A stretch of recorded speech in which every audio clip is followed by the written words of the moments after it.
3 days ago, my only son looked me straight in the eye and said the words I never thought I'd hear. This isn't your home anymore. Get out. My husband Thomas had just died. He left our son David everything, $33 million, our lakeside home, every penny we'd saved for 40 years. And the first thing David did, he evicted me. His own mother. I packed my bags. I didn't cry. I didn't beg. I just left. But here's what David didn't know: his father was the smartest man I ever met. And Thomas didn't leave that will by accident. 2 weeks later, David signed a contract to sell our home for $2.5 million. He was celebrating with champagne when the lawyer walked in, barely containing his laughter, and asked one simple question. David, did you even read the will? My son's face went white, because buried on page 32 was a clause that would change everything. What happened next? Let's just say, karma has perfect timing. And my husband. He'd been planning this moment all along. Stay with me. You won't believe what Thomas did. My name is Patricia Anderson. I'm 68 years old, and I spent 35 years teaching second grade at Riverside Elementary before I retired. If you'd told me 5 years ago that my life would become a story about betrayal and heartbreak, I would have laughed and gone back to grading spelling tests. But here I am. Our home sits on 3 acres of lakefront property in Oregon, about 40 minutes outside Portland. Thomas and I built it ourselves back in 1985 when we were young and foolish and thought we could do anything if we just worked hard enough. Turns out we were right. The house has exposed wooden beams that Thomas cut and finished by hand, a stone fireplace he built rock by rock, and windows that frame the lake like living paintings. Every wall holds a memory. Our wedding photo by the mantel, David's baby pictures climbing the staircase, faded newspaper clippings from Thomas's days as a financial auditor back when people called him Mr. Gray, because he had a gift for finding money hidden in the shadows. Thomas's old workshop still smells like sawdust and oil, even though he hasn't been out there in months. 6 weeks ago, the doctors told us there was nothing more they could do. Thomas's heart was giving out one beat at a time. We brought him home because that's where he wanted to be. I set up a hospital bed in our bedroom right by the window so he could see the lake. Every morning I'd help him sit up, bring him oatmeal with brown sugar the way he liked it, crush his pills into applesauce because swallowing had become hard. We'd spend hours just sitting together, his hand in mine, watching the water catch the light. He'd tell me stories I'd heard 1,000 times. Our wedding day, when it rained so hard we had to move the ceremony into a barn. The first time David took a step tumbling forward into Thomas's arms. The summer barbecues when the whole neighborhood would gather in our backyard and Thomas would grill salmon while I made potato salad, and life felt simple and good. Remember when David was 8, Thomas said one afternoon, his voice thin as paper. He wanted to build you that birdhouse.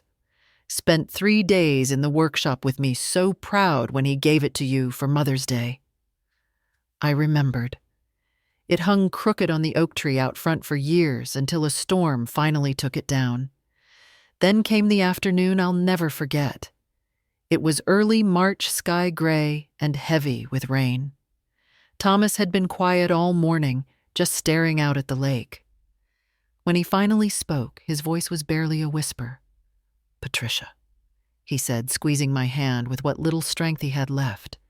"If one day our son forgets who he is, remind him where he came from." I didn't understand what he meant. I thought he was just being sentimental, saying goodbye in his own way. Tears streamed down my face as I promised him I would.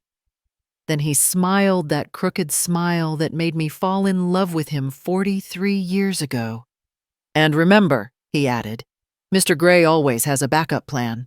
I laughed through my tears, thinking it was just another one of his old jokes from his auditor days. I should have known Thomas never joked about the important things. David barely called during those final weeks. Maybe once, twice, if we were lucky. The conversations were short-strained. I could hear Cynthia's voice in the background, sharp and impatient. "Just make it quick, David. We have dinner reservations." Our son, our only child. And he couldn't spare 10 minutes for his dying father. Thomas passed on a Tuesday morning, with rain tapping against the windows. I held his hand until it went cold. The funeral was small. David and Cynthia showed up late, dressed in black that looked expensive and uncomfortable. Cynthia checked her phone during the eulogy. At the graveside, David stood 3 feet away from me, hands in his pockets, eyes on the ground. He didn't hug me, didn't say he was sorry, just nodded when the service ended and walked back to his car. Before Thomas died, he'd told me he had everything arranged. "I've made a will," he said. "Everything's taken care of. Trust me, Patricia. It's all for the best." I trusted him. I always had. I had no idea that the best would soon look like the worst thing that ever happened to me. The reading of Thomas's will took place on a Thursday afternoon, exactly 1 week after we laid him to rest. I had spent those 7 days in a fog, moving through our empty house like a ghost sleeping in the guest room because I couldn't bear to look at the hospital bed still set up by the window. The morning of the appointment, I put on the navy dress Thomas always said brought out my eyes, though I'm not sure why it mattered anymore. Robert Hanley's law office sat on the 3rd floor of a brick building downtown, the kind of place that smelled like old paper and furniture polish. Bob had been Thomas's best friend since college, stood up at our wedding, taught David how to ride a bike when we lived next door to him in the 80s. He was in his 70s now, white beard, neatly trimmed sharp blue eyes that missed nothing. When I walked into his office, those eyes held something I couldn't quite read. Sympathy, maybe. Or warning. The room was all dark wood paneling and floor-to-ceiling bookshelves crammed with leather-bound law books. A mahogany conference table dominated the center, polished to a mirror shine. David and Cynthia were already seated when I arrived. David wore a charcoal suit I'd never seen before, probably Cynthia's choice. She sat beside him in a cream-colored dress that likely cost more than my monthly grocery budget. Her manicured nails drumming impatiently on the table. David glanced up when I entered, but didn't stand. Didn't smile. Just gave me a curt nod like I was an acquaintance he vaguely recognized. Bob cleared his throat and pulled a thick manila envelope from his briefcase. The atmosphere in the room felt heavy, oppressive. I folded my hands in my lap and waited still, believing that whatever Thomas had arranged would make sense once I heard it. "Let's begin." Bob said, his voice formal, in a way I'd never heard from him before. He broke the seal and withdrew a document that must have been 50 pages thick.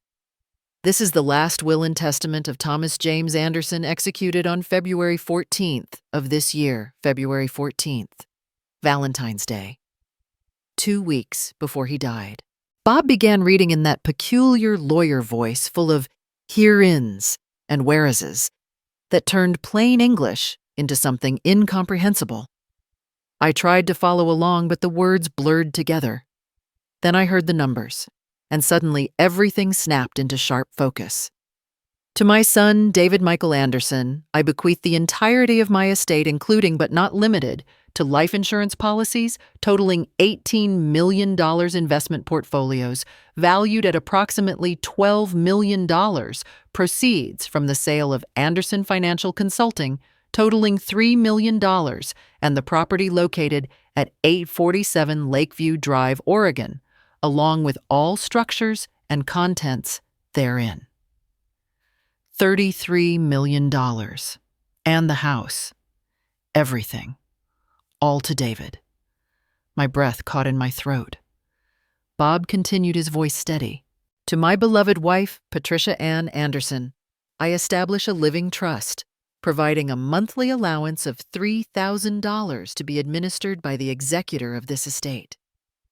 $3,000 a month.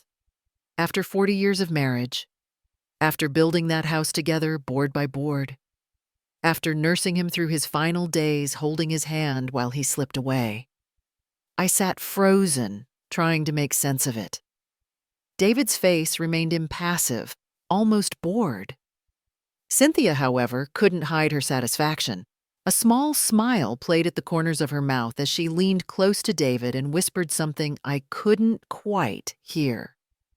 Bob read through all 47 pages. Technical language about tax implications, executor duties, contingencies. I didn't understand. When he finally finished, he slid a document across the table to David. "This is the acknowledgement form," Bob explained.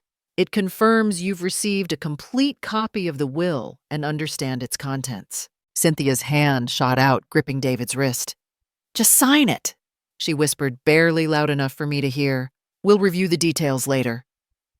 David barely glanced at the paper before scrawling his signature across the bottom. Bob placed a thick, bound copy of the will in front of him. "Everything is there clearly written," he said, his eyes fixed on David with an intensity that seemed odd. But David was already standing, Cynthia pulling him toward the door. Bob turned to me then, and something in his expression made my chest tighten. He looked like a man carrying a secret too heavy to hold. "Mrs. Anderson," he said quietly, emphasizing each word with deliberate care, "trust Thomas. He always knew what he was doing." The word "always" hung in the air between us like a question I didn't know how to ask. I nodded, though confusion swirled through my mind like fog. Thomas had always protected me. Always. So why did this feel like abandonment? Why would he leave me with barely enough to survive while giving our son, who couldn't even be bothered to visit him in his final days? Everything we'd built together. David and Cynthia were already at the door. I heard Cynthia's voice sharp with excitement as they stepped into the hallway. "That house alone is worth $2.5 million. We can flip it within 6 months." Flip it. Our home. The place where we'd raised our son, where Thomas had died in my arms. The door closed behind them. No goodbye. No acknowledgement. I sat alone in that wood-paneled office, Bob's eyes still on me, and felt the foundation of my life cracking beneath my feet. 2 months later, David came to my door with an eviction notice in his hand. I had spent those weeks trying to adjust to my new reality, living in the home that apparently no longer belonged to me. The $3,000 monthly allowance had started coming through, deposited automatically into my account on the first of each month. It was enough to cover basics, though not much more. I kept the house exactly as Thomas had left it, dusting his workshop, tending the garden, waiting for some sign that would help me understand why he'd done what he'd done. That morning started like any other. I was in the garden, watering the rose bushes Thomas had planted for me 15 years ago, when I heard the car pull into the driveway. A sleek, black Mercedes, the kind David never would have driven before he married Cynthia. I straightened up, shading my eyes against the May sun, and watched them both climb out. They didn't wave, didn't smile.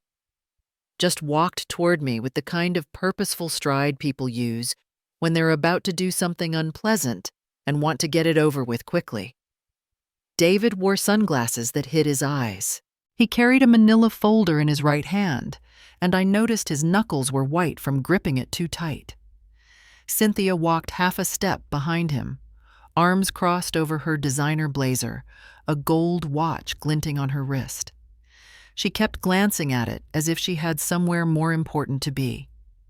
"Mom," David said, his voice flat and rehearsed. "We need to talk." He didn't hug me, didn't ask how I was doing. Just stood there on the lawn where he used to play as a child and opened the folder. "This house is legally mine now," he continued, pulling out a document. "The title transfer went through last week. We need you to move out within 30 days. The words hit me like a physical blow. I set down the watering can, feeling my legs go weak beneath me. "And where should I go, son?" I asked softly. For the first time, I saw his composure crack.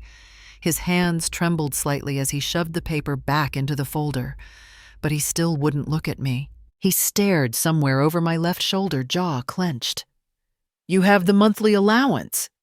He said the words coming out harsh and mechanical, like he'd practiced them. "You can rent an apartment. It's not my problem anymore." Not his problem. His mother homeless was not his problem. Cynthia stepped forward, then her voice crisp and businesslike. "We're planning to renovate and sell this place. The market value is high, and we've already had interest from investors. You'll be fine." She glanced at her watch again. "The notice gives you all the legal details. 30 days from today." I looked at my son. Really looked at him, searching for some trace of the boy who used to bring me dandelions from the yard, who cried in my arms when his goldfish died, who promised at his father's funeral that he'd take care of me. But that boy was gone. The man standing before me was a stranger wearing my son's face. I didn't argue, didn't beg, didn't cry. What would be the point? I simply nodded and walked past them into the house. My house, our house, the house that held every memory of the life Thomas and I had built. In the bedroom, I pulled out the old suitcase from the top of the closet, the one we'd taken on our honeymoon to the Oregon coast. My hands moved automatically, folding clothes, clearing out drawers. From the nightstand, I took the wooden box Thomas had made for me in his workshop, the one that held our most precious photographs. Our wedding day, both of us young and foolish and so in love. David as a baby, wrapped in the blue blanket my mother had knitted. Thomas on his 50th birthday, grinning as he held up the fishing rod David had saved up to buy him. I stroked each photograph with my fingertips, tears falling silently onto the glass frames. Into the suitcase went my mother's china tea set, the only thing I had left of her. Thomas's favorite book, a worn copy of Steinbeck's East of Eden, with his notes scribbled in the margins. The small velvet box containing our wedding rings, mine removed when my fingers swelled with arthritis, his taken off at the hospital and never put back on. 40 years of a life together condensed into one suitcase and a cardboard box.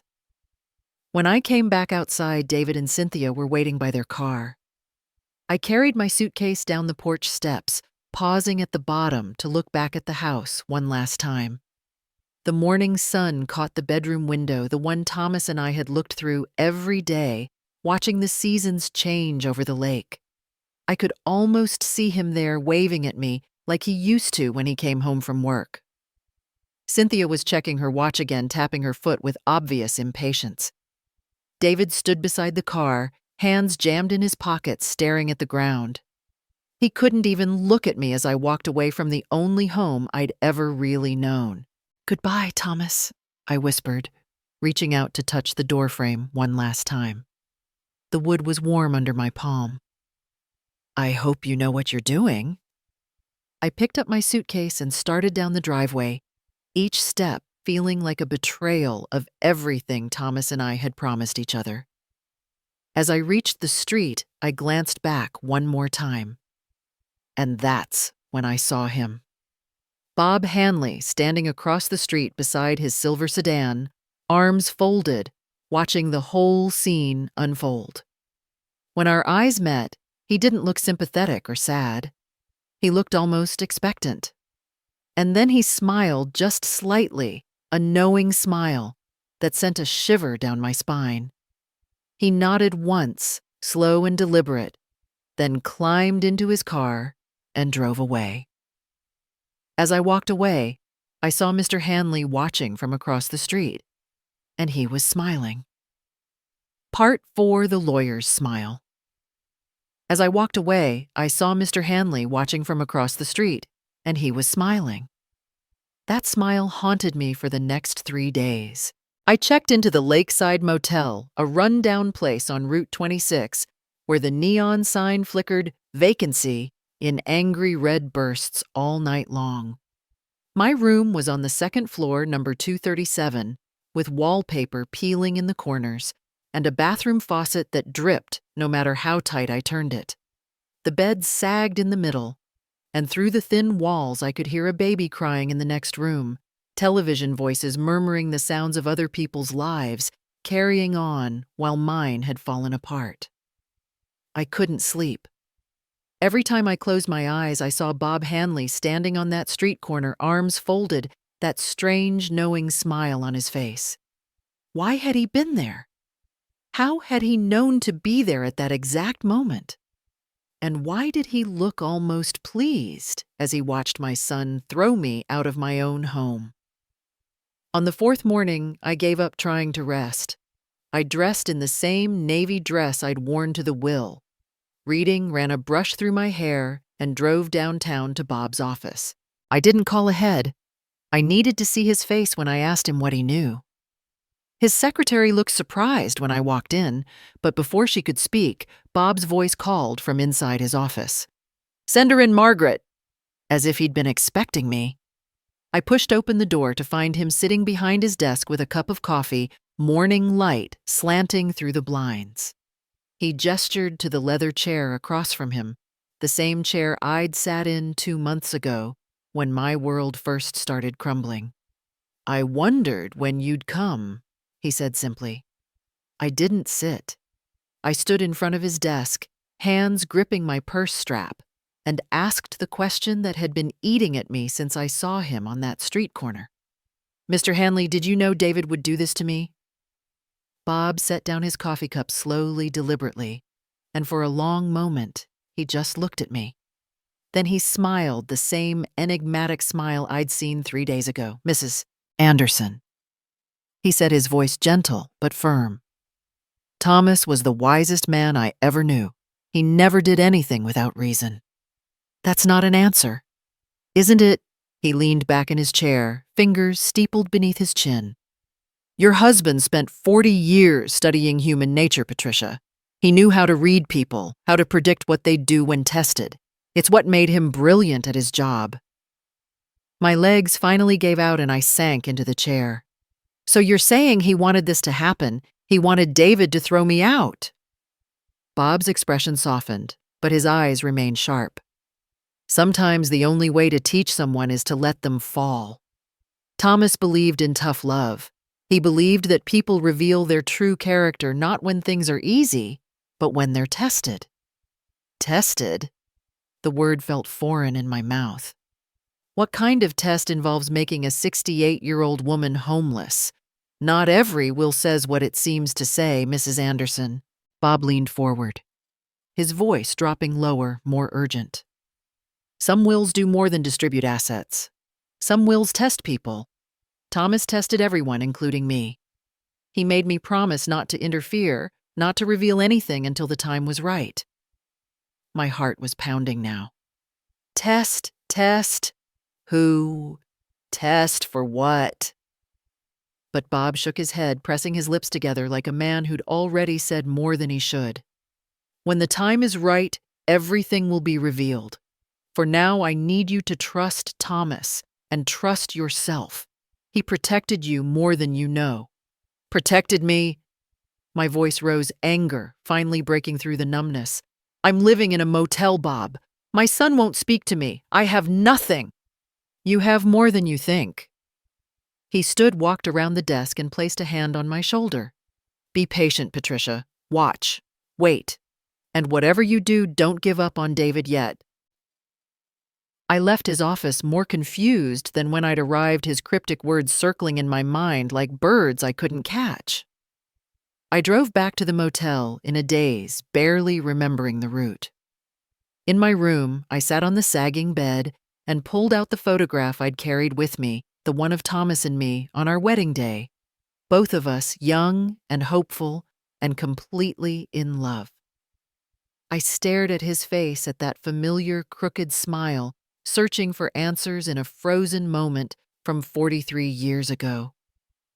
If one day our son forgets who he is, remind him where he came from. That's what he'd said in those final days. At the time, I'd thought it was just the rambling of a dying man, sentimental words meant to comfort. But now, sitting in this dingy motel room, with Bob's words echoing in my ears, I wondered if Thomas had been trying to tell me something more. Had he known? Had he somehow predicted that David would betray me? Was this all part of some elaborate plan? And what about that other thing he'd said, the thing I'd dismissed as a joke? Mr. Gray always has a backup plan. Mr. Gray. His old nickname from his auditor days when he'd helped the FBI track down white-collar criminals hiding money in the shadows. Thomas had always been 3 steps ahead of everyone else. What if he was still 3 steps ahead even from the grave? I lay back on the bed, still holding his photograph, and watched the neon sign flicker through the thin curtains. Sleep wouldn't come. My mind kept returning to our house, to Thomas's workshop, to all the places where he might have left something for me to find. He'd always said the truth is where people stop looking. And then I remembered the spare key. The one I'd hidden in my jewelry box years ago. The one David and Cynthia didn't know existed because they'd never bothered to ask what I'd taken with me. Around midnight, I sat up in bed, my decision made. I couldn't just sit here waiting for some mysterious truth to reveal itself. If Thomas had left me answers, they were in that house. Our house, the house where we'd lived and loved and built a life together. I had to go back, not to beg, not to plead with my son for mercy, but to find whatever Thomas had left for me to find. That night, I decided to go back to the house one last time. I waited until Wednesday afternoon. Over the past few weeks, I'd watched from a distance, learning their patterns, the way you learn the habits of strangers. David left for his office job downtown around 1 o'clock.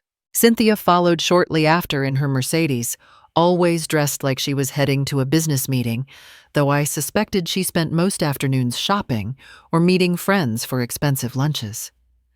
By 2 o'clock, the house would be empty. I pulled into the driveway at 2:15, my hands shaking on the steering wheel. The spare key felt heavy in my palm, warm from being clutched too tight during the drive.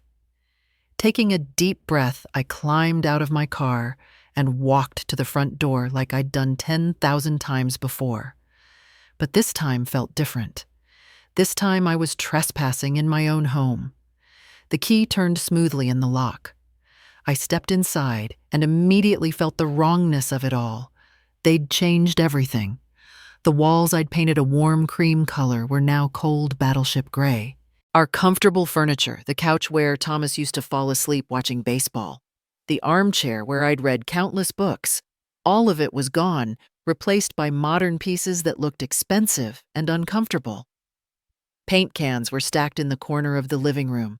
Renovation plans were spread across the dining table, architectural drawings showing how they intended to tear out walls, expand the kitchen, transform our home into something unrecognizable. I felt like a ghost walking through a stranger's house. My feet carried me down the hallway to Thomas's study, the one room I prayed they hadn't touched yet. I pushed open the door and nearly cried with relief. His desk was still there. His books still lined the shelves, though they'd been shoved aside carelessly to make room for boxes labeled "Donate." I closed the door behind me and stood in the middle of the room, remembering all the hours Thomas had spent here, writing in his journals, reading his mystery novels, working on the crossword puzzle every Sunday morning while I made pancakes in the kitchen. If you ever need to find the truth, look where nobody else looks. He'd said that to me once years ago when I couldn't find my reading glasses and was tearing the house apart. I'd found them 20 minutes later in the silverware drawer, where I'd absent-mindedly set them while setting the table. Thomas had laughed and kissed my forehead and told me I'd make a terrible detective. But maybe he'd been teaching me something else entirely. I approached the bookshelf, running my fingers along the spines of his books. Legal thrillers, financial crime novels, biographies of famous detectives and auditors, My hand paused on a section of the shelf that looked slightly different from the rest. The wood grain didn't quite match. I pressed gently against it and felt it give just a little. My heart began to pound. I pressed harder, searching for a latch, a mechanism, something. My fingernails found a small indentation in the wood barely noticeable unless you were looking for it. I pushed, and with a soft click, a panel swung inward, revealing a hidden compartment about the size of a shoebox. Inside was a manila folder thick with papers. With trembling hands, I pulled it out and opened it. The first document was a handwritten copy of Thomas's will, his familiar scrawl covering page after page. But it wasn't the same will Bob Hanley had read in his office. This one had notes in the margin sections, underlined asterisks, marking certain clauses.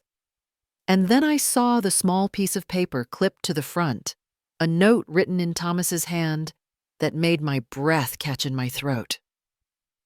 Everything belongs to David until he breaks the promise. If he does, Patricia gets everything back. This is the test of his heart. I read it again and again. My hands were shaking so hard the paper rattled. Thomas knew. He'd known David might do this. He'd predicted it, planned for it, built a trap that I was only now beginning to understand. But what promise? What had David broken? I flipped through the pages frantically and found another sheet, this one titled, Conditions for Breach of Moral Clause. Below it, a list written in Thomas's precise handwriting, eviction of Patricia from the family home. Sale of property without Patricia's written consent. Cutting financial support beyond the trust minimum. Public humiliation or disparagement of Patricia. Each item had a small checkbox next to it, and in fresh ink, not Thomas's handwriting, but someone else's. 3 of the 4 boxes were checked. My vision blurred with tears. Thomas had protected me. Even from the grave, he'd found a way to protect me. There was one more item in the folder, a small envelope with Mr. Gray's account written across the front, and below it, for rebuilding together. I clutched the papers to my chest, my mind reeling. I needed to get out of here before David and Cynthia came back. But more than that, I needed to see Bob Hanley. I needed him to tell me this was real, that I wasn't imagining things, that Thomas's love had been strong enough to reach beyond death and save me. I carefully returned everything to the folder, tucked it under my arm, and slipped out of the house the same way I'd come in. 10 minutes later, I was pulling into the parking lot of Bob's office building. I didn't call ahead. I just walked straight past. His secretary pushed open his door and laid the folder on his desk. Bob looked up from his computer, saw my face, saw the folder, and his expression transformed into something I'd never seen before. Not surprise, not shock, but satisfaction. The look of a man who'd been waiting for something and had finally seen it arrive. He pulled the folder toward him, opened it, and began reading Thomas's note. And then slowly his face broke into a smile. Not a sad smile, not a sympathetic smile, but a genuine smile of relief and something close to joy. Hanley looked at the note and started laughing softly, like a man who had been waiting for this moment. It wasn't a cruel laugh or a mocking one. It was the laugh of someone who'd been holding their breath for months and could finally exhale. He stood up from his desk, still chuckling, and walked to the old safe in the corner of his office. I watched confused and a little frightened as he spun the combination lock and pulled open the heavy door. From inside, he withdrew a document easily twice as thick as the will he'd read to us 2 months ago. He carried it back to his desk with both hands, like it was something precious, and set it down between us with a soft thud. This, he said, his finger tapping the cover page, is the real will. The complete will. What I read to you and David that day was the summary version, the basic distribution of assets. but Thomas made sure the full document was available to anyone who wanted to read it. Your son signed a form acknowledging he received this complete copy. Bob flipped through the pages until he reached page 32, then turned the document so I could see. Right here, the moral beneficiary clause. I leaned forward, squinting at the dense legal language. Bob's finger underlined a section as he read aloud, "Should the primary beneficiary engage in behavior that constitutes moral breach, including, but not limited to eviction of the testator's spouse from the family residence sale of said residence without explicit written consent, severance of familial financial support, beyond the trust provisions or public disparagement of the testator's spouse. All assets shall immediately revert to Patricia Ann Anderson." The words swam before my eyes. I looked up at Bob, trying to understand. "Thomas set up a safety net," Bob explained, his voice gentle now.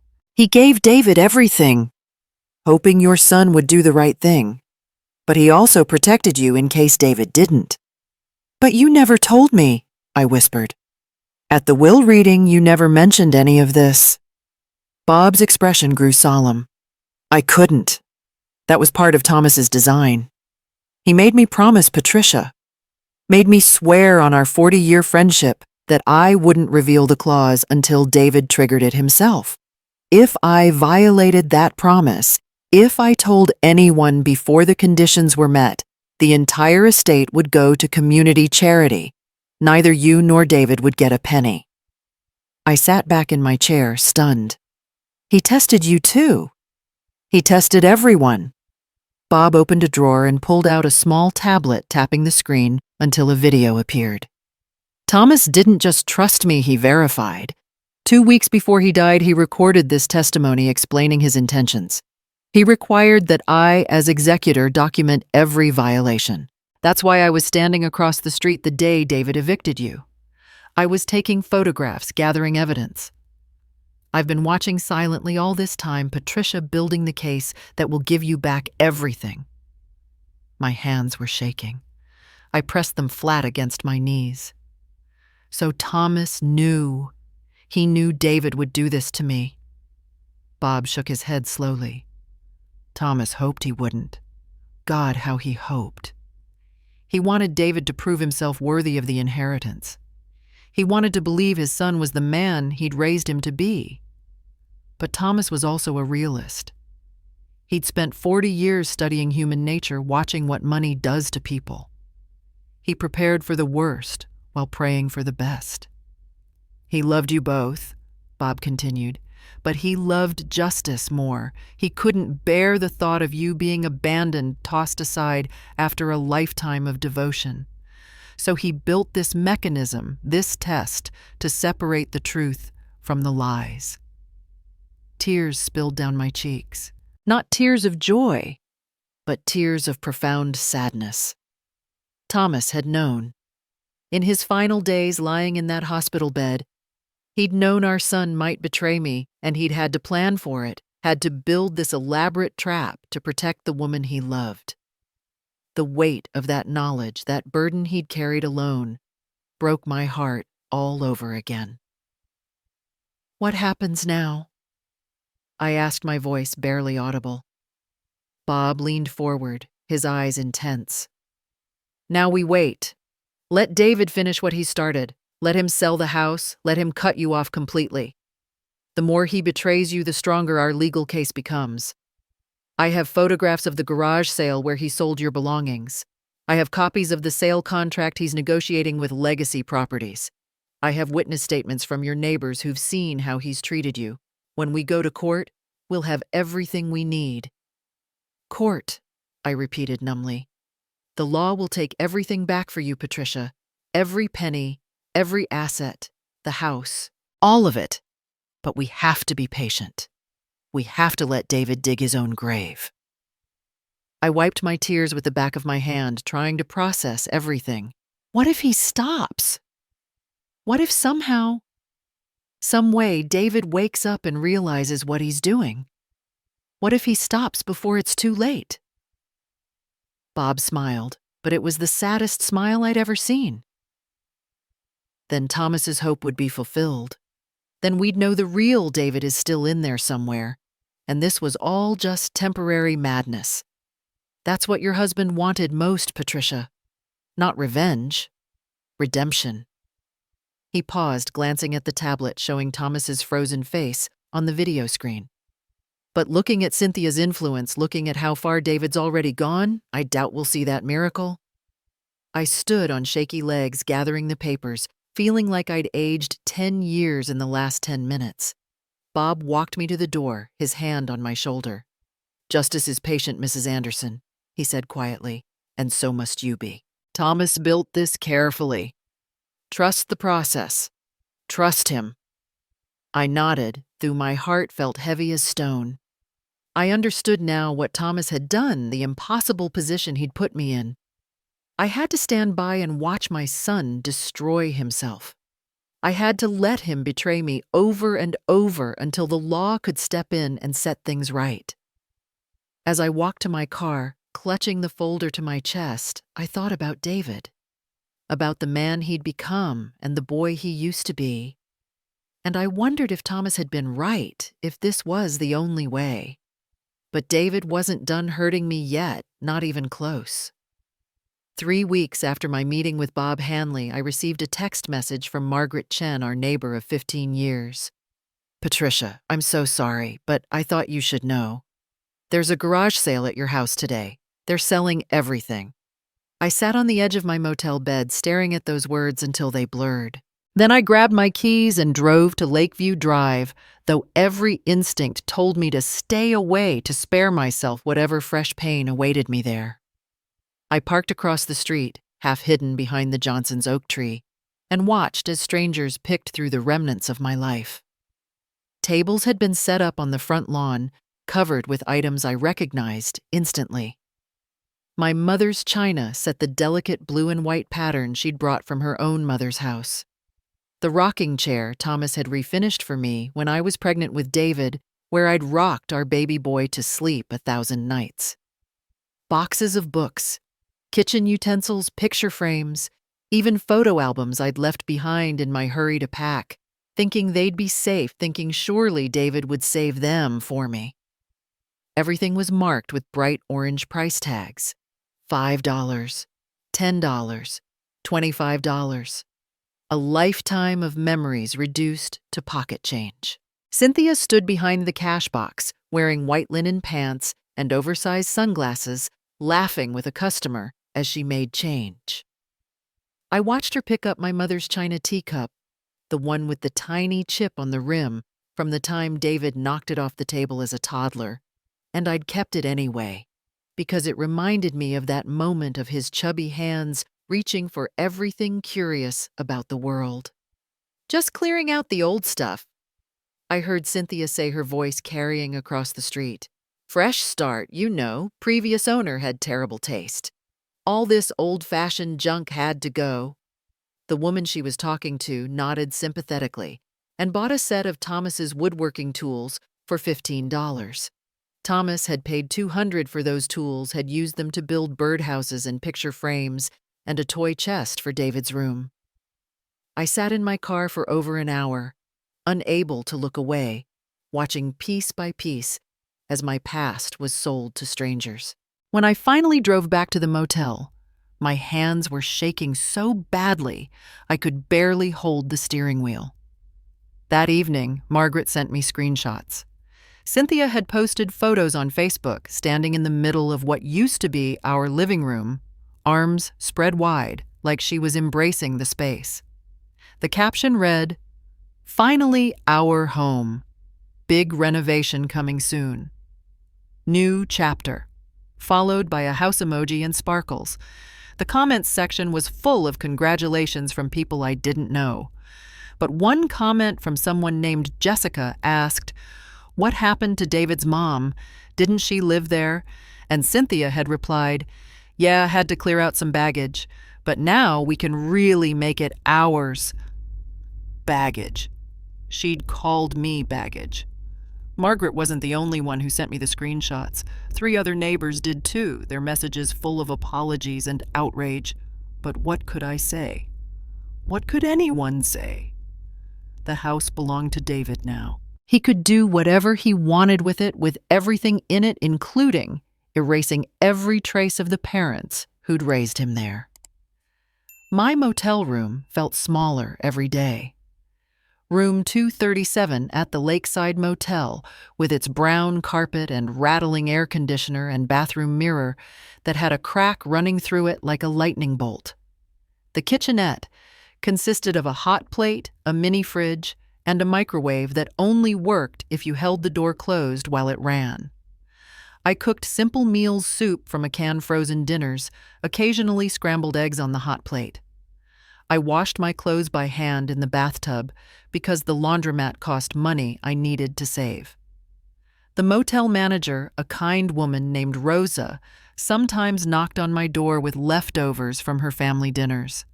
"My kids don't eat enough," she'd say, though we both knew she was just trying to help without making me feel like charity. I always thanked her. Never complained, never told her that I used to have a kitchen with granite countertops and a garden where I grew my own vegetables. At night, I'd sit by the window with my box of photographs, the ones I'd managed to save, and look through them by the light of the flickering neon sign outside. Thomas and me on our wedding day. David as a baby. David's first day of school. David graduating college, so proud in his cap and gown, hugging both of us. I'd hold Thomas's picture up to the light and whisper, "I'm still trusting your plan." One afternoon, there was a knock on my door. I opened it to find Jim Morrison, the elderly man who used to help Thomas with the garden work, standing there with his weathered hands clasped in front of him. He was 70 now, stooped with age, but his eyes were still sharp and kind. "Mrs. Anderson," he said, pulling off his baseball cap. "I heard what happened. I'm so sorry." I invited him in, made him instant coffee with the hot plate, and we sat together in the 2 plastic chairs by the window. "I don't know what's going on," Jim said, stirring sugar into his coffee, "but I know this Mr. Thomas used to hide things in plain sight. Back when we'd work in the garden, he'd always say, 'Jim, the truth is where people stop looking.' I never knew what he meant until after he died." He looked at me with those sharp eyes. "He also said you were the strongest person he knew. Said you had more strength in your little finger than most people had in their whole body." Those words stayed with me long after Jim left. Thomas had believed in me. Even knowing what was coming, even planning for this nightmare, he'd believed I was strong enough to endure it. Over the next month, I watched from afar as David and Cynthia transformed our home. They posted progress photos online. The warm cream walls painted cold gray.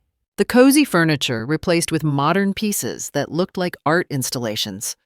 The garden Thomas had tended for decades dug up and replaced with decorative rocks and minimalist landscaping. Every change felt like another small death, another piece of Thomas erased from the world. I sat in my motel room looking out at the parking lot, whispering to Thomas's photograph, "I'm doing what you asked. I'm waiting. But it hurts so much." Then came the day David signed the sale contract and sealed his own fate. I didn't know it was happening when it happened. I was in my motel room that Monday afternoon heating up a can of soup on the hot plate when Bob Hanley called with news that made my hand freeze on the pot handle. "He did it!" Bob said, his voice tight with controlled emotion. "David signed the sale contract this morning. Legacy Properties, the resort development company. $2.5 million for the house and land." I turned off the burner and sat down heavily on the bed. "So it's really happening. He's selling it. Without your consent. Without even telling you. That's the final breach, Patricia. That's the one that seals everything." I could hear papers rustling on his end. "I'm filing the emergency petition with the court today. By Friday, we'll have a temporary restraining order freezing all assets. The hearing is set for 2 weeks from now." I should have felt something. Triumph, maybe. Relief. but all I felt was a hollow sadness, like I'd swallowed stones. "Thank you, Bob." "Don't thank me. Thank Thomas. He saw this coming from a mile away." After I hung up, I sat there with the phone in my lap, staring at nothing. Somewhere across town, David was probably celebrating with Cynthia, popping champagne, making plans for their bright future. He had no idea that the ground beneath him had just turned to quicksand. The next day, Wednesday afternoon, Bob called again. This time, he was laughing that same soft laugh I'd heard in his office when I showed him Thomas's hidden papers. "He got the notice," Bob said. "Called me about an hour ago, absolutely panicking. I've never heard David sound like that, like the world was ending." I closed my eyes, imagining my son's face when he opened that envelope. What did he say? He didn't understand any of it. Kept asking me what breach of will conditions meant, why his accounts were frozen, whether this was some kind of mistake. Bob paused. I had to tell him Patricia. I explained that he'd signed acknowledgement of receiving the full will, that the moral clause was clearly stated on page 32, that by evicting you and selling the house without your written consent, he'd triggered the reversion of the entire estate back to you. How did he react? Silence, complete silence for about 30 seconds. Then he said, "But I thought I did read it. I signed the form." Like signing a form was the same as actually reading 47 pages of legal language. Bob's voice hardened. "I told him the truth, Patricia. I told him he'd been given everything on the condition that he respect your dignity and your home. I told him he failed. On Monday, he signed that sale contract. By Friday, Judge Morrison issued the temporary restraining order. The hearing is in 2 weeks, and unless he can prove he didn't breach the conditions, which he can't, the estate reverts to you in full." I thanked Bob and ended the call, but I couldn't shake the image of David on the other end of that phone conversation, finally understanding what he'd done, what he'd lost. Not just the money or the house, but something far more important that he'd thrown away without even realizing its value. That evening, around 6 o'clock, I heard shouting from the parking lot. I pulled back the thin curtain and saw David's car, the black Mercedes, parked 3 spaces away from my door. Through the windshield, I could see 2 figures, David and Cynthia, and even from a distance I could tell they were fighting. Cynthia's hands were flying, her mouth moving rapidly, her face twisted with rage. I couldn't hear the words, but I didn't need to. I could imagine them clearly enough. She was blaming me, calling me manipulative, accusing me of plotting against them. She'd probably convinced herself that I'd somehow orchestrated this whole thing, that I'd played the victim to trap them. David sat slumped in the driver's seat, hands on the steering wheel, head bowed. He looked smaller, somehow, diminished. Every few seconds, Cynthia would hit his shoulder, demanding his attention, but he just sat there, staring at nothing. Finally, Cynthia threw open the passenger door and stormed out her heels, clicking angrily across the pavement as she marched to her own car. She peeled out of the parking lot tires, squealing, leaving David alone in the Mercedes. He stayed there for over an hour. I watched from my window as the sun set, and the parking lot lights flickered on, casting everything in harsh yellow light. David's head was down on the steering wheel now, his shoulders shaking in a way that made me think he might be crying. Part of me wanted to go to him. Part of me wanted to knock on his window and tell him it would be okay, that we could fix this, that I forgave him. But I remembered Bob's words. Let him finish what he started. Let him face the consequences. So I stayed in my room, watching my son fall apart in the parking lot, feeling my heart break all over again. My phone rang. Bob again. "Patricia, I need you to prepare yourself for the hearing. It won't be easy. David will be there with his own lawyer. They'll try to argue that the moral clause is invalid, that it's too vague, that Thomas wasn't of sound mind when he made these provisions. But we have everything we need. Thomas's video testimony. Documented evidence of every breach. Witness statements. Photographs of the garage sale. The sale contract signed without your consent. It's airtight." "I understand." There's something else. Bob's voice softened. At some point during the hearing, I'm going to ask David a question. A simple question that's going to make everything crystal clear to everyone in that courtroom. I need you to be ready for his answer because it's not going to be what you want to hear. What question? Bob paused. I'm going to ask him if he even read the will. 2 weeks felt like 2 years. I barely slept, barely ate. I practiced what I would say if the judge asked me to speak, how I would hold myself together when I had to sit across from David in that courtroom and watch his world crumble. The night before the hearing, I took out Thomas's photograph and held it against my chest. I hope you know what you're doing, I whispered to his frozen smile. I hope this is really what you wanted, because I don't know if either of us will survive what happens tomorrow. At court, Hanley finally asked him the question that would change everything. David, did you even read the will? Part 9. Did you even read the will? At court, Hanley finally asked him the question that would change everything. David, did you even read the will? The courtroom was smaller than I'd expected.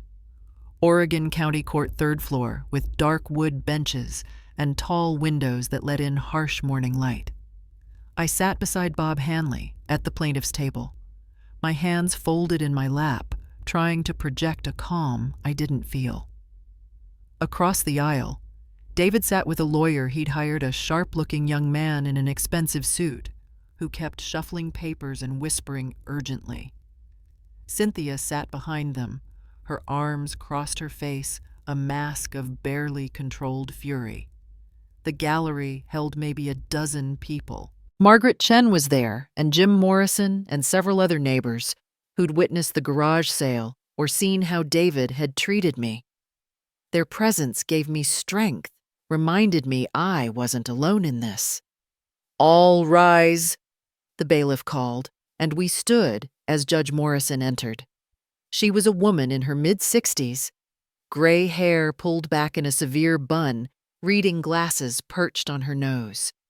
She had the look of someone who'd seen every trick in the book and wasn't impressed by any of them.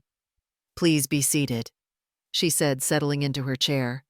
We're here today regarding the estate of Thomas James Anderson, deceased, and a petition filed by Mrs. Patricia Anderson to enforce certain provisions of the will. Mr. Hanley, you may proceed. Bob stood carrying the thick original will to the judge's bench. Your Honor, I'd like to direct the court's attention to page 32 of the decedent's will, specifically Clause 18, the moral beneficiary provision. He placed the will before Judge Morrison, then turned to address the courtroom, his voice clear and firm.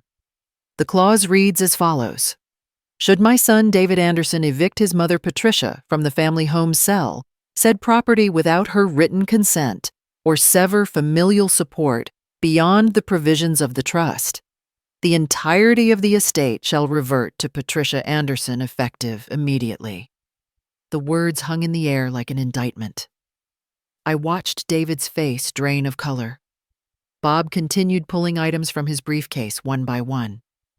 Your Honor, I submit the following evidence. First, Thomas Anderson's video testimony recorded 2 weeks before his death, explaining his intentions in establishing this clause. He set up a tablet on the evidence table, and suddenly Thomas's face filled the screen, his voice weak but determined as he explained why he'd built this safeguard into his will. I had to look away, tears burning my eyes. Second, photographic evidence of a garage sale held at the property on May 15th, where Mrs. Anderson's personal belongings were sold without her knowledge or consent. Bob displayed the photos one by one, my mother's china on a folding table, my rocking chair with a price tag, strangers rifling through our photo albums. Third, the sale contract signed by David Anderson on June 3rd, selling the property to Legacy Properties for $2.5 million without obtaining written consent from Mrs. Anderson as required by the will. Fourth, witness statements from neighbors documenting Mr. Anderson's treatment of his mother following his father's death. Each piece of evidence landed like a hammer blow. David's lawyer tried to object to argue that the clause was too vague, that Thomas hadn't been of sound mind, but Judge Morrison silenced him with a look. "Mr. Anderson," the judge said, turning her sharp gaze on my son, "did you read the full will before signing the acknowledgement form?" David stood slowly, his legs shaking. Your Honor, I thought I did. My wife said we'd review it later, and That's not what I asked. Did you read all 47 pages of this document before you signed a legal form stating you had received and understood it?" The silence stretched for what felt like an eternity. Finally, David's voice came out barely above a whisper. "No, Your Honor, I didn't." Bob stepped forward. "David, did you even read the will?" David's face crumpled. "No," he said again, louder this time. "I didn't read it. I should have, but I didn't." Behind him, Cynthia shot to her feet. "This is manipulation!" she shouted, her voice shrill. "The old man set a trap. This whole thing is designed to punish David for nothing." Judge Morrison's gavel came down hard. "Mrs. Anderson, you will sit down and be quiet, or I will have you removed from my courtroom. The will is legal and binding. Your husband signed a document confirming he received and understood its contents. Ignorance is not a defense." Cynthia's mouth opened and closed like a fish. Then she dropped back into her seat, rage radiating from every line of her body. Judge Morrison looked at me. "Mrs. Anderson, do you wish to make a statement?"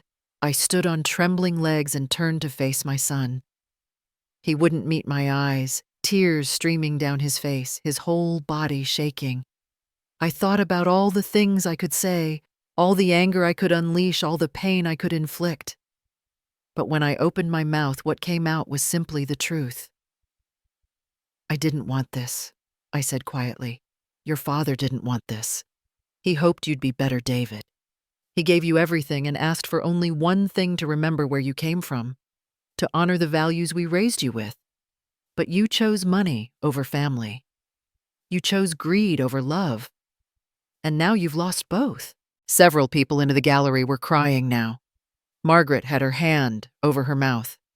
Even Judge Morrison's expression had softened slightly. David finally looked at me, and the devastation in his eyes nearly broke me. "Mom," he whispered, "I'm so sorry." But it was too late for sorry. Judge Morrison delivered her ruling in a voice that allowed no argument. All assets, the full $33 million the house, every account and investment, would revert to me immediately. The sale contract with Legacy Properties was void. David had 10 days to vacate the property and return it to its original condition. Any funds he'd withdrawn from estate accounts must be repaid in full. The gavel came down with terrible finality. Cynthia stormed out her heels, echoing like gunshots on the marble floor. David just sat there slumped in his chair, staring up at the ceiling, as if looking for answers that weren't there. I gathered my things, accepted congratulations from Bob, and sympathetic looks from the neighbors, but I felt none of the triumph I'd expected. I felt hollow, empty, like I'd won a war but lost something irreplaceable in the process. Because I didn't want the money. I wanted to know why my son had become this way. That night back in my motel room with the legal papers spread across the bed, I couldn't stop thinking about the look on David's face when the judge delivered her ruling. Not anger, not defiance, just complete, utter devastation, like he'd finally woken up from a nightmare, only to discover the nightmare was real and he'd caused it himself. I pulled out the box of photographs I'd saved, the ones I looked at every night when sleep wouldn't come. My fingers found a picture of David at 8 years old, gap-toothed and grinning, holding up a fistful of dandelions he'd picked from our yard. I remembered that day so clearly. It was Mother's Day, and he'd woken up at dawn to pick me flowers before Thomas could take him to the store to buy real ones. "Mom, when I grow up, I'll build you a big house," he'd announced, presenting me with those dandelions like they were roses. "A mansion with a pool, and you'll never have to work again." I'd hugged him close, breathing in the smell of grass and sunshine in his hair, and told him I already had everything I needed. Another photo, David at 15, the day he got his college scholarship letter. He'd run into the kitchen, waving the envelope, tears streaming down his face, and thrown his arms around both Thomas and me. "I'll make you proud, Mom. I promise. You and Dad sacrificed everything for me. I'm going to make it all worth it." When had that boy disappeared? When had the son who picked me dandelions turned into the man who sold my mother's china at a garage sale? I set the photographs aside and forced myself to confront a truth I'd been avoiding. The distance between David and me hadn't started when Thomas died. It had started long before that, during those final 2 years when Thomas was sick. I'd devoted every waking moment to my husband. Every doctor's appointment, every medication schedule, every meal carefully prepared for his failing heart. When David called to invite us to dinner, I'd declined, saying Thomas wasn't feeling up to it. When Cynthia had her first birthday party after joining our family, I'd sent a gift, but didn't attend because Thomas needed me.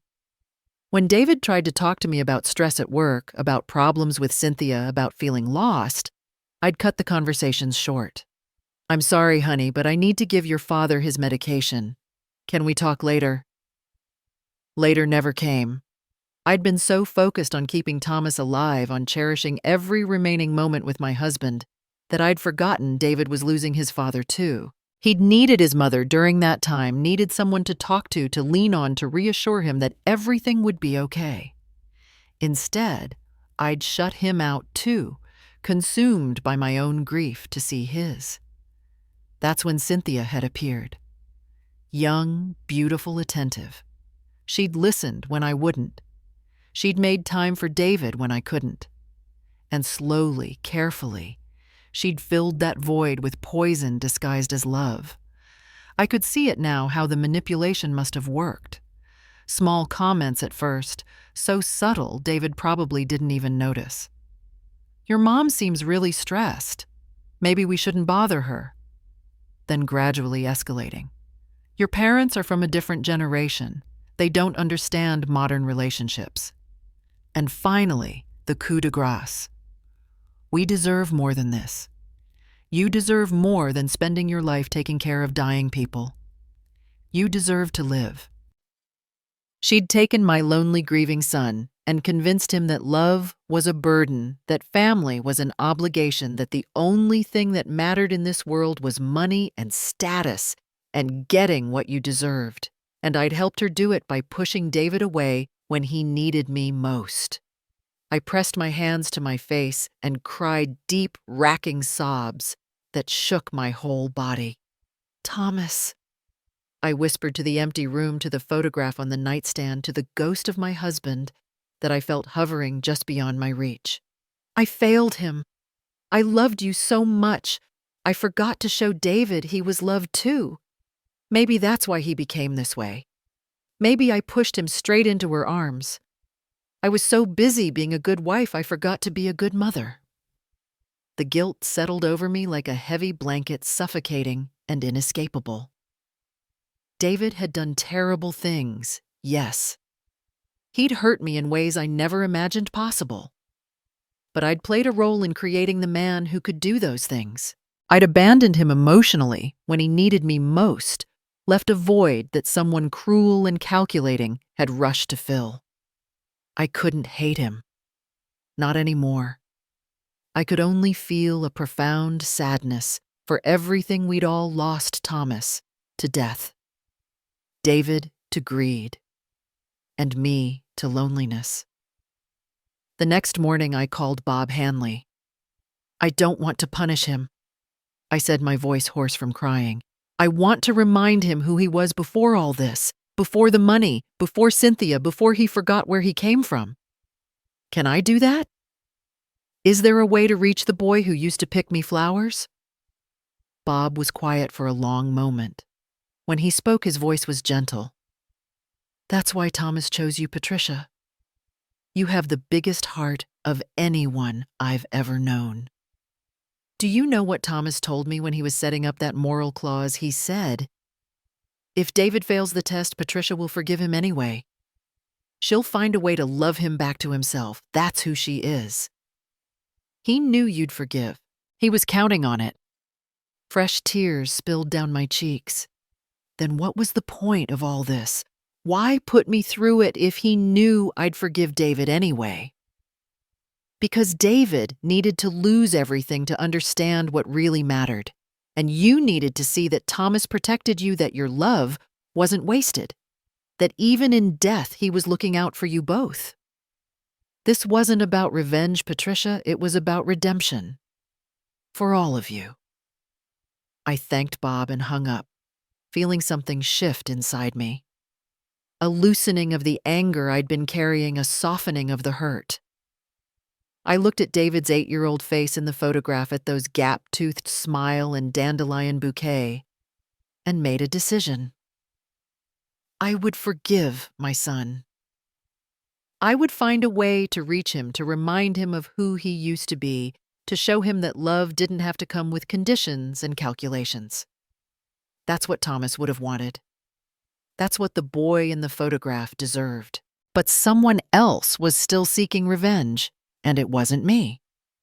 Bob called me 2 days after the hearing with news that should have brought me satisfaction, but instead left me feeling strangely hollow. Cynthia's gone, he said without preamble. Disappeared. David came home yesterday to find her closet empty, their joint accounts drained. She left him a note. I sat down slowly on the edge of my motel bed. What did it say? Bob hesitated, and I could hear papers rustling on his end. David showed it to me this morning. It's not kind, Patricia. She wrote, "You're weak, David. I married you for the money, not for love. You couldn't even keep an inheritance. Pathetic. Goodbye." That's it. No explanation. No apology. Just that. My hand tightened on the phone. Despite everything David had done to me, hearing how Cynthia had discarded him like trash stirred something painful in my chest. He was still my son. Still the boy who'd picked me dandelions. There's more, Bob continued. It looks like she'd been planning this for weeks, maybe longer. I pulled some bank records with David's permission. 2 weeks before our court date, she transferred over $200,000 from their joint account to an offshore account in the Cayman Islands. She told David it was for investment diversification. He never questioned it, just signed whatever she put in front of him. I closed my eyes, seeing how it must have played out. Cynthia sensing the walls closing in quietly, liquidating everything she could get her hands on. The jewelry David had bought her. Cash from hidden accounts. Anything that wasn't nailed down. While David was panicking about the court case, she was preparing her escape route. She's gone completely, Bob added. Phone number disconnected, social media accounts deleted, her consulting business website taken down. She's vanished like she never existed. And David, I asked quietly. Devastated doesn't begin to cover it. He's lost everything, Patricia.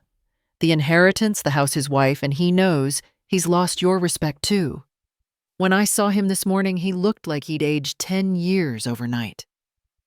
I thought about that for a long moment, about the son who'd thrown me out of my home, who'd sold my belongings like garage sale trash, who'd chosen greed over love. Part of me, the hurt part, whispered that he deserved this, that this was karma, justice, the universe balancing the scales. But the mother in me, the part that remembered rocking him to sleep as a baby, teaching him to ride a bike, kissing his scraped knees, that part just ached. Some lessons must be learned the hard way, I finally said. I won't save him from this one, Bob. He needs to feel the consequence. Only then can he find his way back to who he really is. You're right, Bob agreed. Karma is doing its job, Mrs. Anderson. But I'll keep the door open, I added softly. When he's ready. If he's ready. The door will be open. 3 days later, Bob called again this time, with news that did bring me a grim sense of satisfaction. The IRS contacted me this morning. They've been investigating Cynthia for the past 18 months. Tax fraud, money laundering, using shell companies to hide income from her consulting business. She's been evading federal taxes for at least 5 years, maybe longer. How much are we talking about? Hundreds of thousands. Maybe more than $1 million once they finish their audit. If they catch her, and they will, she's looking at serious federal prison time. 5 to 7 years minimum, plus full restitution of everything she stole, including what she took from David. They've got agents tracking her movements in Mexico right now. I felt no joy in hearing this, but I felt something close to peace. Cynthia had manipulated my son, poisoned his heart against his own mother, convinced him that love was weakness and family was a burden. And now she was running, looking over her shoulder, waiting for the law to catch up with her. Sometimes karma moved slowly, but it moved with absolute certainty. Thank you for telling me, Bob. There's one more thing. David's been asking about you. Wants to know if you're okay, if you need anything. He's too ashamed to call you directly, but I think he's working up the courage. My heart clenched. If he wants to talk to me, he knows where I am. That night around 9 o'clock, I heard a car engine in the parking lot. I pulled back the curtain and saw David's black Mercedes, the same car he'd driven the day he evicted me, now parked 3 spaces from my door. He sat behind the wheel, engine running, making no move to get out. I watched him sit there for 15 minutes, then 30, then an hour. Through the windshield, I could see his head bowed, his shoulders shaking. He was crying, I realized. Sitting alone in his car in a motel parking lot, crying like his heart was breaking. I thought about going to him. My hand even reached for the doorknob, but something stopped me. Bob's words echoed in my mind. He needs to feel the consequence. If I rushed out there now, if I saved him from his pain before he'd fully understood what he'd lost, what he'd thrown away, then Thomas's whole elaborate plan would be for nothing. So I stood at the window and watched my son cry my own tears, running silent down my face, and waited. Waited for him to find the courage to knock on my door. Waited for him to hit rock bottom so he could finally start climbing back up. Waited for the boy who picked dandelions to remember who he used to be. After nearly 2 hours, David turned off the engine, but didn't leave. He just sat there in the dark, hands on the steering wheel, staring at nothing. That night I saw David sitting alone in his car outside my gate, crying. He came back the next night too, and the night after that. Always the same routine, pulling into the parking lot around sunset, sitting in his car for hours, engine off, just staring at my motel room door like it was a mountain he couldn't climb. I'd watch from behind the curtain, my heart breaking a little more each time, wondering how long this would go on before one of us found the courage to bridge the gap between us. On the 4th night, it was raining. Not hard, just a steady drizzle that made everything look gray and sad. David sat in his car with the windows fogging up, and I could see him crying again, his whole body shaking with sobs he probably thought no one could see. I couldn't stand it anymore. I grabbed my cardigan and the umbrella I kept by the door, and I walked out into the rain. My slippers got soaked immediately, cold water seeping through to my feet, but I didn't care. I walked up to his car and knocked gently on the window. David's head snapped up, eyes red and swollen face blotchy from crying. For a moment, we just looked at each other through the rain-streaked glass. Then I said, my voice muffled but clear enough, "David, come inside. You'll catch a cold out here." He rolled down the window halfway, rain spattering on his sleeve. "Mom, I don't deserve to—" "You're still my son." I interrupted, holding the umbrella over his door. "Come in, I made tea." He stared at me like he couldn't quite believe what he was hearing. Then, moving like an old man, he pushed open the car door and unfolded himself from the seat. He was thinner than I remembered his clothes, hanging loose dark circles under his eyes. He looked hollowed out like something essential had been carved away. I held the umbrella over both of us as we walked to my room, neither of us speaking. Inside, I gestured to one of the plastic chairs by the small table while I put the kettle on the hot plate. The room suddenly felt even smaller with him in it, this man who used to be my little boy, now taking up space that had been just mine for months. I made 2 cups of tea, the cheap kind from the motel's complimentary basket, and set one in front of him.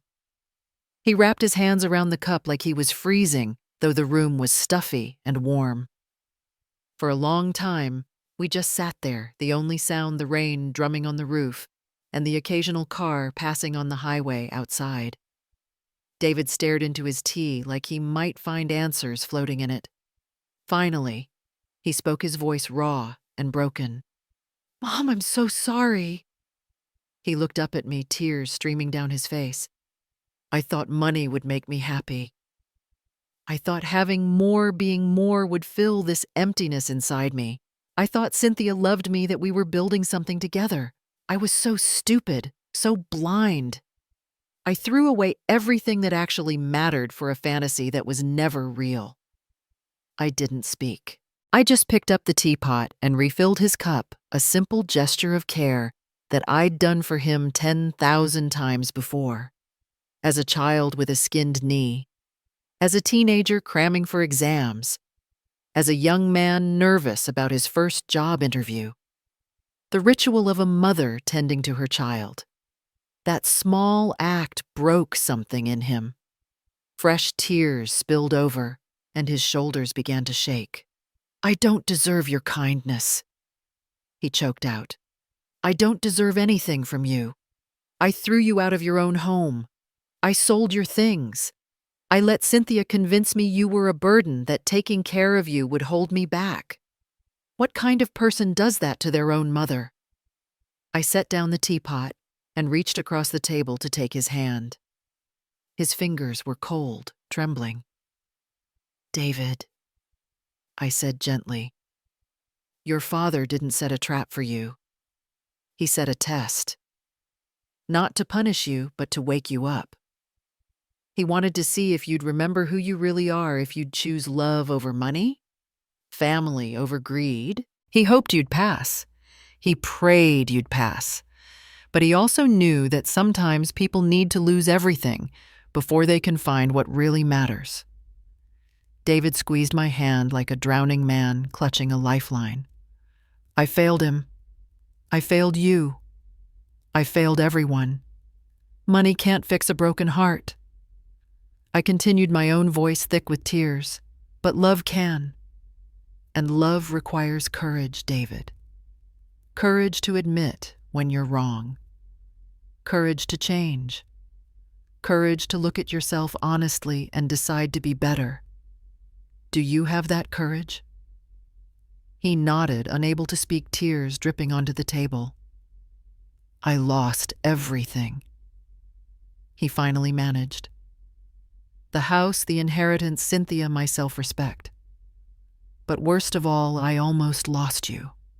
The one person who loved me unconditionally, who would have done anything for me, and I treated you like garbage. You're the only thing that ever really mattered, and I threw you away." I stood up and moved around the table. David looked up at me, this broken man who was still somehow my little boy, and I opened my arms. He collapsed into them, sobbing against my shoulder like he used to do when he was 8 years old and afraid of thunderstorms. "You haven't lost me, son," I whispered, stroking his hair. "I'm right here. I never left. I was just waiting for you to find your way back. How can you forgive me?" His voice was muffled against my cardigan. "After everything I did. Because I'm your mother. Because I remember who you were before all this. The boy who picked me dandelions and promised to build me a mansion. That boy is still in there, David. Your father believed that. I believe that too. You just have to believe it yourself." We stood there for a long time, holding each other, while the rain fell outside, washing away the past few terrible months, like it could wash away sins. When we finally pulled apart, David's eyes were clearer, less haunted. Not healed, not yet, but beginning to heal. Taking the first step on a long journey back to himself. We sat back down, finished our tea, and talked until the rain stopped. About Thomas. About mistakes and consequences. About how to rebuild a life from rubble. And slowly, carefully, we began to find our way back to each other. But Thomas had one final letter, and it was addressed to both of us. David had been staying with me for 3 days, sleeping on the motel floor with a pillow and blanket I'd bought from the discount store down the road. It wasn't comfortable, but he never complained. He'd wake up early, fold his bedding neatly in the corner, and we'd have coffee together while watching the sunrise through the thin curtains. We talked about everything and nothing, carefully rebuilding the bridge that had burned between us, one conversation at a time. On the 4th morning, there was a knock at the door. Bob Hanley stood there in the hallway, looking older than I remembered, holding a manila envelope against his chest, like it was something precious. "May I come in?" he asked quietly. I stepped aside and Bob entered, nodding at David, who'd stood up from his spot on the floor. The 3 of us stood in that cramped motel room, and I could feel the weight of the moment pressing down on us. "Thomas left this with me," Bob said, holding up the envelope, "with very specific instructions. I was only to deliver it if and when David came back to you, Patricia. If he never did, I was to destroy it unopened." He looked at my son. "He came back. So now you get to hear what your father wanted to say." The envelope was old yellowed at the edges, sealed with red wax that bore the imprint of Thomas's signet ring. Across the front, in my husband's familiar handwriting, were the words, "To my dear Patricia and to our son, if he ever finds his way back." The date written below was March 10th, just 1 week before Thomas died. My hands shook as Bob placed the envelope in them. David moved to stand beside me close enough that our shoulders touched, and I could feel him trembling too. I broke the wax seal, carefully pulled out several sheets of paper covered in Thomas's handwriting, and began to read aloud, my voice catching on almost every word. "My dearest Patricia, if you're reading this, it means David has made mistakes. It means he chose poorly and you suffered for his choices. I'm sorry. I'm so sorry I couldn't prevent your pain. But I had to know you see. I had to know if our son would choose money or love. If he would remember where he came from, what we taught him, who he really is beneath all the noise and pressure of the world." I paused, wiping my eyes, then continued. "I gave him everything because I wanted to trust him. I wanted to believe the boy we raised was still there, strong enough to withstand temptation, wise enough to see through manipulation. But I'm also a realist, my love. I spent 40 years watching what money does to people. So I protected you. I built a safety net because I love you more than life itself, and I couldn't bear the thought of you being abandoned." David made a sound beside me, something between a sob and a gasp. I reached for his hand and kept reading. I gave David everything, hoping he'd stay humble. But I knew Cynthia would test him. I saw how she looked at our home, our savings, like she was calculating their worth. So I built this mechanism, this test, not to punish, but to protect you and to teach him. The money doesn't matter, Patricia. It never did. What matters is whether David learns that love is the only true wealth. If he's reading this with you now, then he learned. Thank God. Thank God he found his way back. The next section was addressed to David, and my voice broke completely as I read it. "Son, if you're hearing this, you've lost everything. Good. Now you know what really matters. Your mother is the strongest woman I know. She has more integrity in her little finger than most people have in their entire bodies. Learn from her. Watch how she forgives when she has every right to hate. See how she loves even when love has been thrown back in her face. Be the man I raised you to be, not the man the world tried to make you. It's not too late, David. It's never too late to come home. Your mother will always leave the door open. That's who she is. David collapsed into the chair beside me, his whole body shaking with sobs. I set the letter down and pulled him close. Both of us crying now. Bob, standing silent, witness to our grief and relief and overwhelming love. He knew, David choked out. Dad knew I'd fail.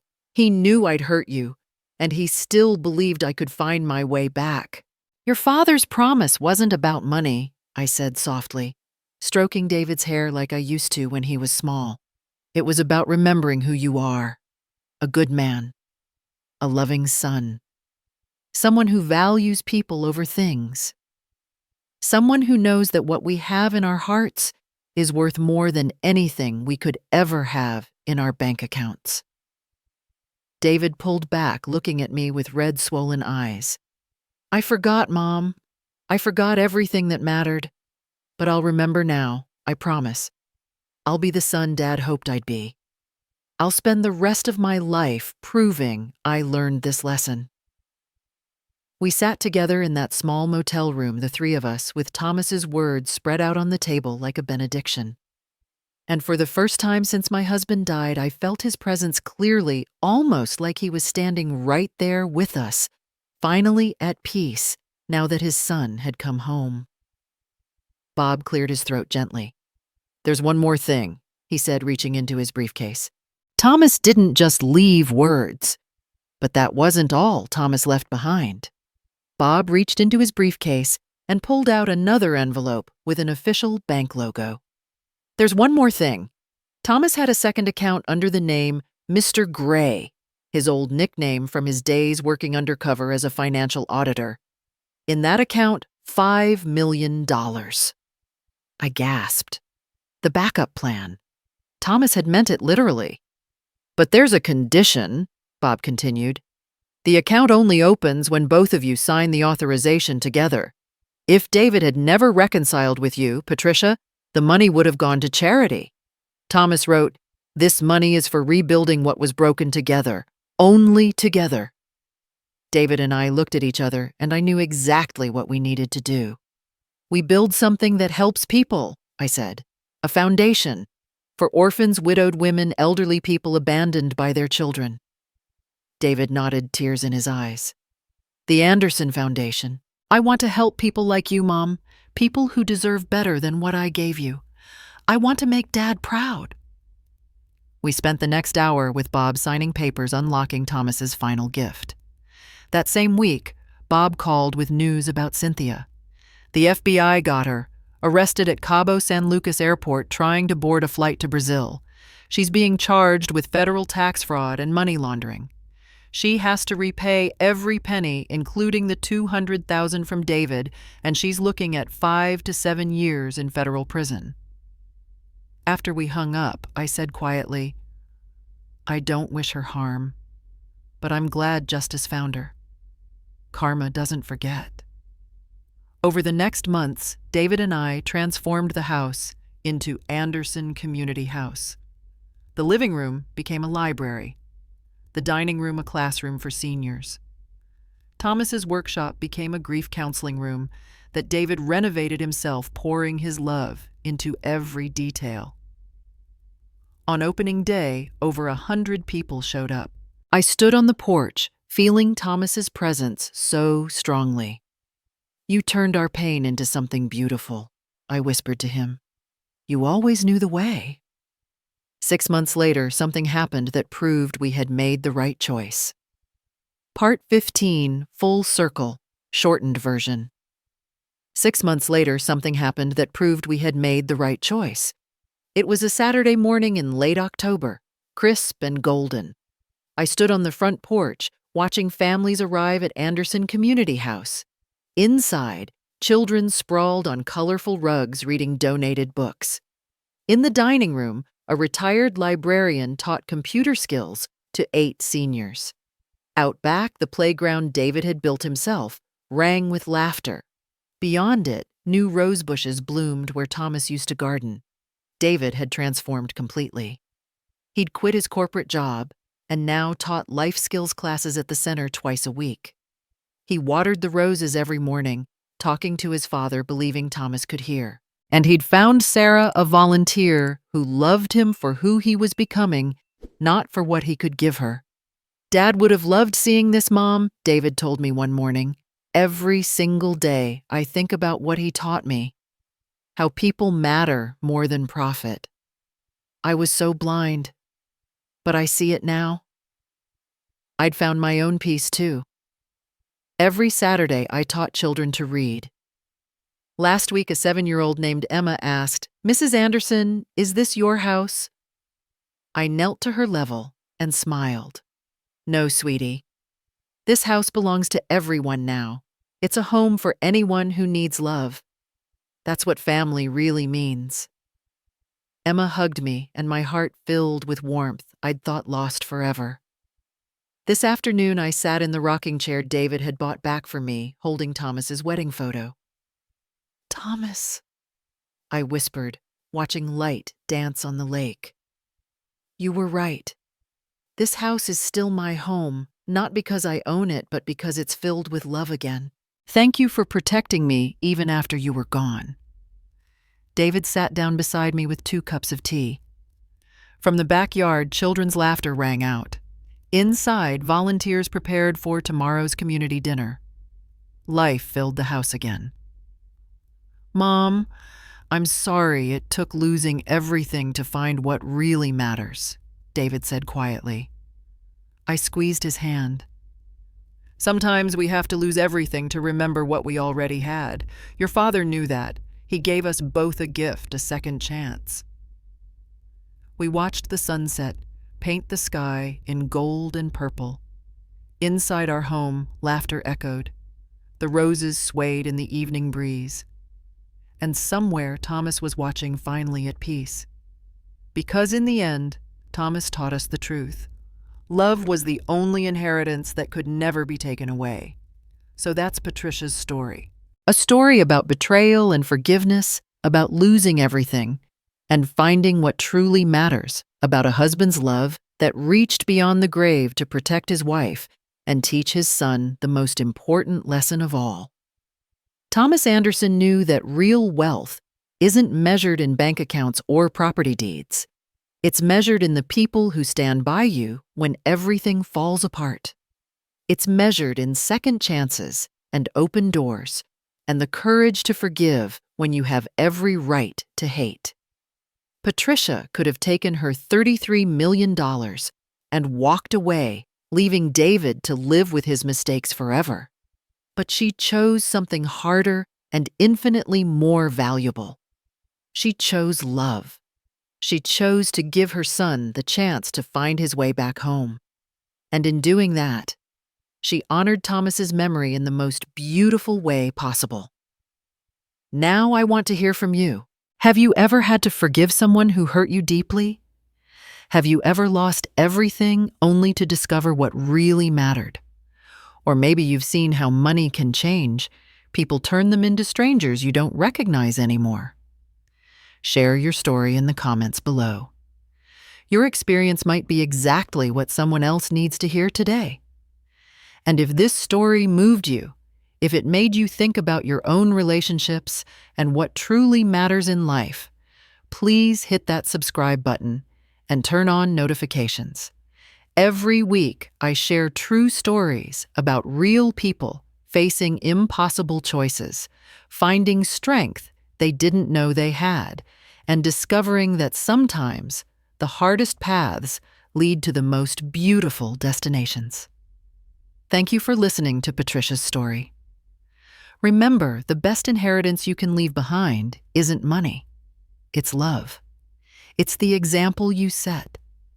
It's the lives you touch and the hearts you heal. That's what lasts forever. Until next time, take care of each other, of each, and never forget where you came from.